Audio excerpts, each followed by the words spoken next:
This reference is shared because it's mentioned in the video Freedom's Warning. It comes from a recorded conversation during a meeting with school authorities in North Carolina, a meeting that marked the beginning of a very difficult chapter for his family. Hoping for improvement, they moved their daughter to a new, state-of-the-art 3-story school within the same Wake County district.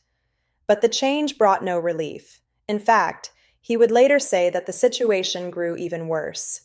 After a couple of years of struggle, the family decided to return to his hometown area in upstate New York, believing that things would be better there.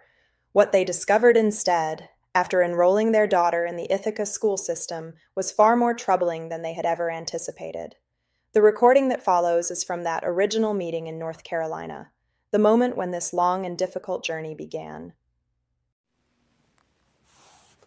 Today is Monday, February 20th, 2017. I'm sitting at Hodge Elementary School, getting ready to go in for a meeting with Mrs. Pauls and Mr. Keys. You'll probably hear some silence for a while because I'm going to go ahead and start this recording now before I enter the school. So, here it goes. Thank you. I made service and everything. She finished it.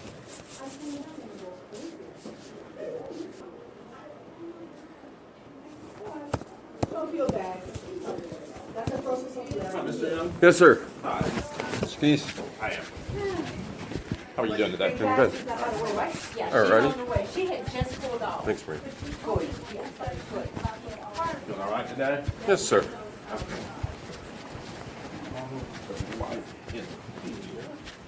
Hi. How are you? I believe Good. you met Miss Paul Yes. already. Hi, how are you? Good, how are you? Good. Yeah. Thank you for meeting with me. No, Yeah, sure. no problem. I got your email and I got your letter on Friday. And so I understand you have some concerns about your daughter. That's and correct. her class environment. That's correct. Okay. So, talk to me a little bit about what's led up to all of this. I know there were issues the first half of the school year, Right. but I haven't heard nothing second quarter. Right. About your daughter and Curlin. So, kind of tell me what's happened since Well, the first quarter. ever since September, Right. I hear constantly, all the time, about the mishaps in the room. Right. With, Right. and when this last occurrence took place, I had not heard from anyone, any kind of updates. Right. So when this happened, and then this is truly what happened. On Thursday of last week, come home mentioning another situation with this young man, Right. where he'd even thrown a desk into another child, and the child cried, and that he'd stepped on her foot, and he was mimicking her all day. And I've seen this constantly. I've been very concerned about it. And I was actually, at that point, very upset. And my wife and some counsel I've been referring to stated, just hold off. But what really got me going was that night I come home and found out about the incident where he cut the phone cord, and where he also had a teacher had got an injury the week before from this child, and all these scenarios. And that's where that's the camel, I guess you could say, that broke the camel, the camel, or the straw that broke the camel's back. Right. And so that's where I'm at. Right. It's very simple. Right. I mean, I do not understand how a child, and I feel for this child. I really do. Right. I feel like he needs to have some kind of special assistance or something. Right. But to be in not just my daughter's environment, but any classroom environment where it's a continuous thing on a day-to-day basis, that is no good for anyone, Right. including even that child, Right. let alone my little girl. Because if an injury were to take place, like I said in that summary, can you imagine if that kid would have turned around and used the scissors on somebody, or has some kind of other fit of outrage? I've heard, come one day, she was laughing about it because they've gotten so used to this scenario. She's saying the kid was throwing blocks and went through another kid's hair, and it just barely missed his head, and the little kid had a surprised look on his face, and they kept going. So this is not and I know you folks are aware of this. You have to be. Right. Yeah. So that's. And we are working. We have been working, and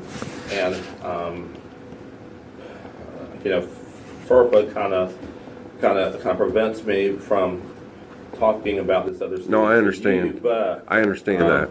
but You we got are confidentiality working. issues. We I have understand. Stuff in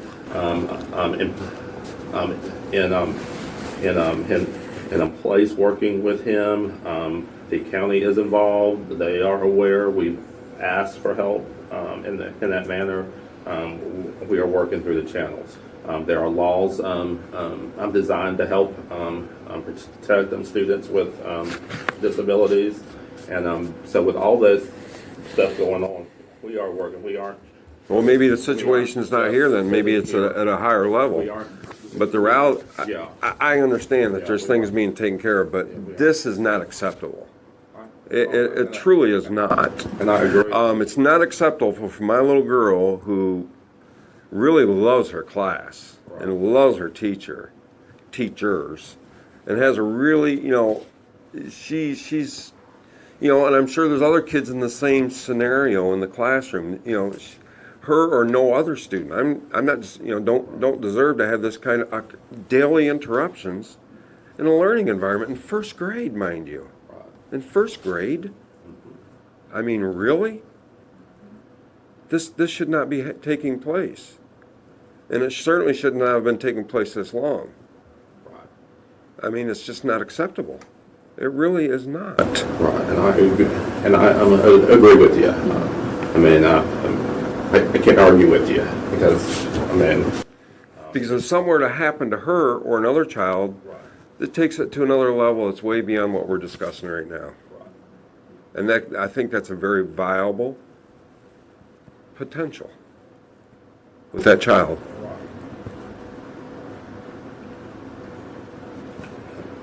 Yeah, and those are things. Again, I hope you're not thinking we're just sitting and allowing stuff to happen because we aren't. Well, And I think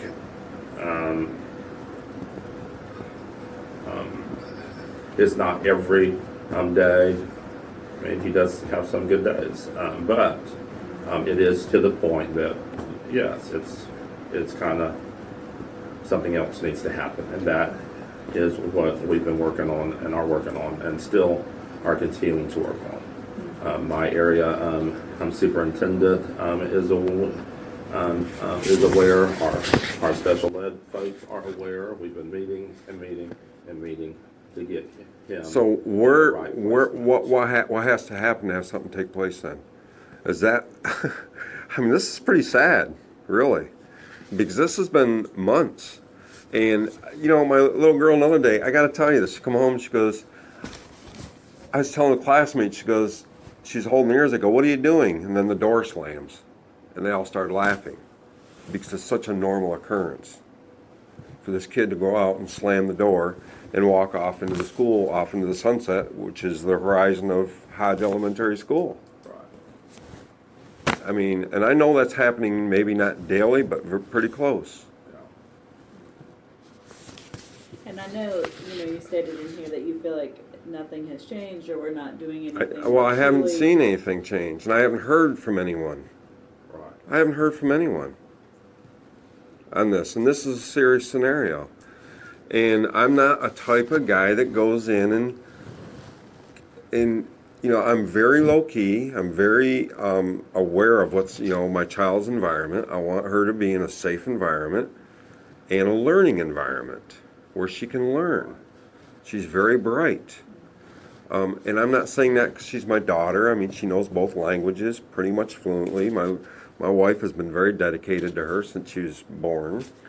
I mean, but that's irrelevant almost. The whole point is she needs to be in a good environment. And all those children deserve that. I agree. Including him. I agree. Yeah. Including him, whether it may be in another environment with other like whatever you would turn that Right. situation. He needs to be in a different environment. And it's not even up to me to say that, but it's kind of obvious. He does not need to be in this environment. And again, that's not up to me to say. That's up to Right. you guys or somebody else that you work with to say, look, it's time to pull him out of here. Right. Because if something happens, that is a sad scenario. Yeah, and I agree. And I guess the old saying, the proof is in the pudding. Right. It's been many days of pudding and a lot of proof. You know, I can show you, and well, I can tell you, we've been working since the first half of the school year, and it is a process. And I've met with his mother. I have, we're doing, trying to make it happen sooner than later. Let me just That's tell you, all I last can say. Thursday morning, I was going to call off authorities, and I was going to meet them here at the school. Right. That's what I was going to do. And then you know what happened Thursday night? I come home to the situation. So I'd already heard of a teacher being injured, and I hear this kid taking scissors and cutting a cord, and I'm like, what would have happened if something would have happened today to my daughter or somebody else next? I would have felt really bad because somebody did not take the measures to take this child out of this class. And I would have felt a lot more responsible if something would have happened that day. Thank goodness he didn't do that. He cut a telephone cord. Right. So I guess I'm asking, what is going to protect my child from this day forward with having that child in that classroom? There are some additional measures that were put in place on last Thursday afternoon. And again, I am open to looking at, now I can't speak for another parent, but, you asked that this child be removed from the classroom immediately. Again, I'm doing what I can there. But again, additional measures have been put in place as of Thursday afternoon.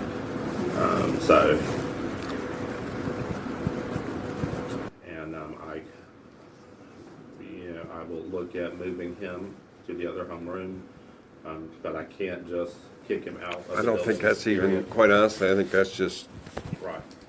that's not really taking care of the scenario. Right. I mean, but again, that's away from my daughter, but again, I just hate it for the other class, quite honestly, because of the track record that has already been established. I mean, you guys have somebody established for this young, I mean, it's just, I don't know, but the reality is my main focus is my child. Right. And it's the other children, it's the teaching environment and everything else. That's another very important thing to me. So what I would suggest is when I leave this office, either today or tomorrow, you get a hold of somebody, whoever you need to get a hold of, and take care of what needs to be taken care of. It's the right thing to do. And I'm not here threatening or anything else. I tried to put no kind of threatening, but I am serious about what I said because I have to be as a parent. I understand that. I really do. I'm thank you for meeting with me today, but it's not enough just to meet. I am serious about what I'm saying because it's the right thing to do as a parent and as a citizen and as a taxpayer to do this for this classroom environment and for Hodge School. This kid and other kids like him should not be in the school system. And I'm not a psychologist. I'm not trying, but just from the track record, it just shouldn't be there. There's got to be other avenues. There has to be. So that's my statement. That's my. And those are those areas where we are addressing. I can tell you that. We are Okay. addressing that very statement you just made. Can you give me an update this week? And I cannot call you to talk about this other child. I'm not asking you to do that. I'm asking you for an update in my daughter's classroom. Right. No. I can try to do that for you. All right. I think that's fair. All righty. That's all I ask. Right. If you could do that, that'd be wonderful. I appreciate it. And I don't think what I'm saying is unfair. I hope you don't think it's unfair, No. because I'm not trying to be unfair. I'm not. I mean, you have a right to. I mean, these speak little out on kids are behalf in of first your grade. They're daughter. sponges at that time. They are amazing what they learn and what they come up with. And I still love to hear the things that comes out of my little girl's mouth. The way she still, the way they put things together. It's an amazing time for children. And they should enjoy it. Oh yeah. They shouldn't feel threatened. Nope. Alrighty. Well,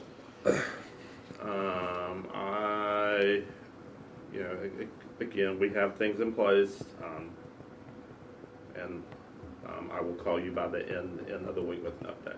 thank you. I appreciate it. Alrighty. Thank you very much. Thank you, sir. Yes, sir. No problem. Thank you, Thank ma'am. you. Have a nice day, okay?